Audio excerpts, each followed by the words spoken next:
Спустя почти месяц единственный авианосец российского военно-морского флота «Адмирал Кузнецов» вместе со всеми сопровождающими его кораблями все же добрался до берегов Сирии.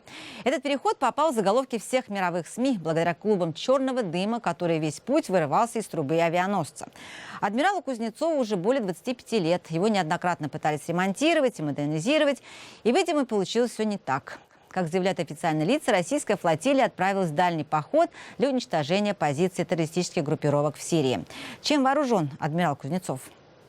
Основу авиагруппы составляют истребители Су-33. Но у «Адмирала» нет катапульты, поэтому самолеты взлетают с трамплина, они могут нести много вооружения или горючего, только сравнительно легкие ракеты для воздушного боя. Кроме того, на борту есть ударные вертолеты К-52К и истребители МиГ-29К, которые тоже могут нанести удары по отрядам сирийской оппозиции. Впрочем, эксперты говорят, что эти удары не смогут ощутимо повлиять на ситуацию с блокадой или штурмом Алеппо, даже если будут использованы ракеты, запущенные с кораблей. Существенно повлиять Кузнецов на ситуацию в Сирии не может. Его и всей группировки кораблей. И присутствие носит скорее символический характер. Все советские, по сути, корабли. Если не построенные в советское время, то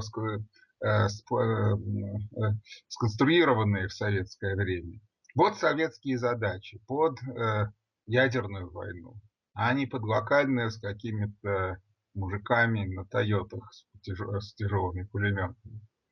И они для другого делались, и поэтому в локальных войнах получается не очень эффективно. 8 ноября российские журналисты сообщили со ссылкой на источник Минобороны о том, что флотилия уже в ближайшие сутки готовится нанести удар по сирийской земле. Но спустя те же самые сутки представитель Минобороны заявил, что удар может быть отложен, так как его подготовке помешала неожиданно появившаяся в 20 километрах от Кузнецова подводная лодка, возможно, голландская.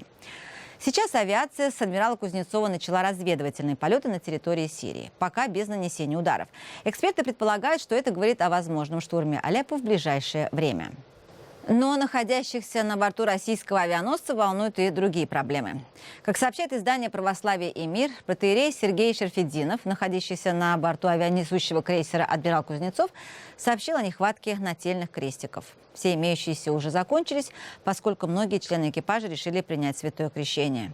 Также закончилось и святое мира. Цитирую: «Просит прислать, если будет оказия».